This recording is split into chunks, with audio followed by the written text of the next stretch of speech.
I'm a clinical social worker in private practice, and I work with adults and individuals for a whole range of problems. I also practice meditation, and I have a group that I go to regularly once or twice a week.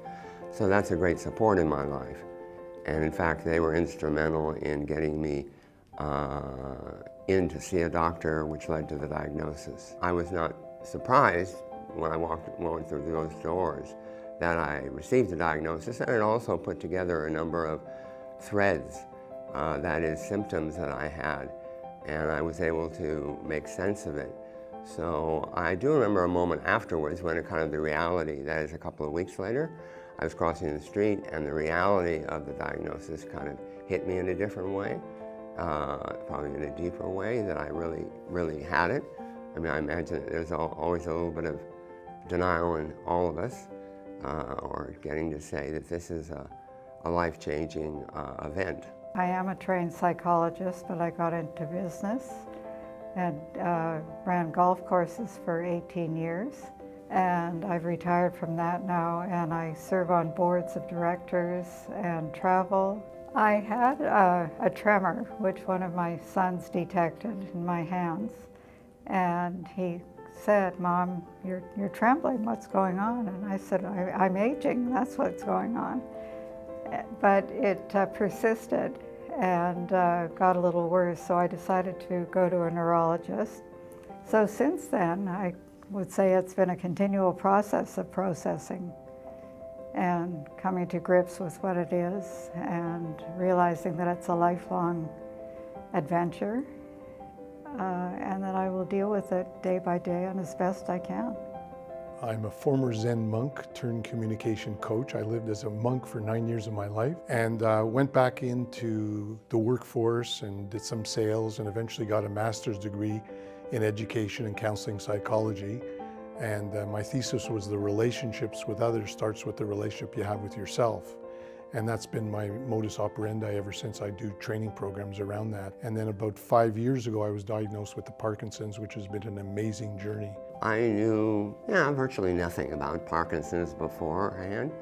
I turned, first of all, quickly to the internet, but then I immediately joined the support group when I found out about it. And that has been a wonderful source of all sorts of information. I happen to have a background in group therapy, and in my training I know, and from life I know, that any group will raise, that's a positive group, will raise the quality of your life. And it certainly did raise the quality of my life.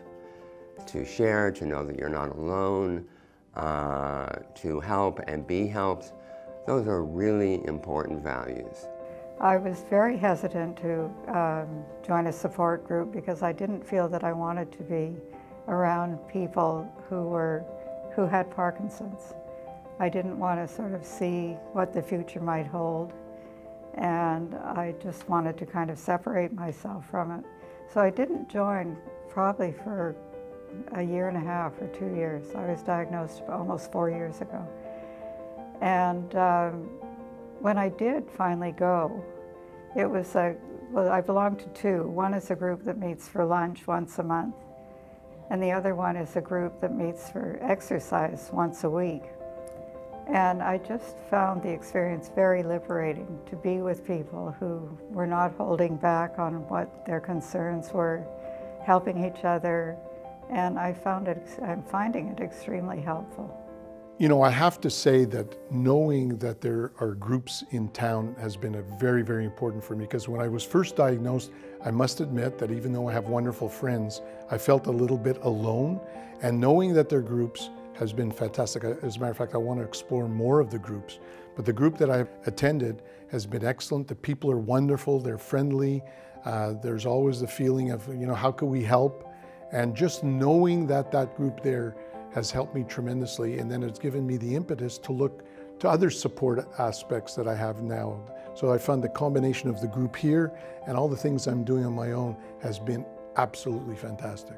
My support group, to hear about what other people are going through, it takes me out of my shell. It really helps to shake things up and to remind myself about other people going through as much or sometimes much worse than whatever I'm going through. You have nothing to lose. You can always not say anything. You have very much the right to just keep things to yourself and to check things out, and at such time as you feel safe and comfortable to speak or ask a question, you can do so.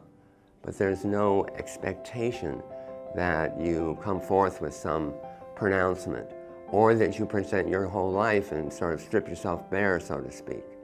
Join now.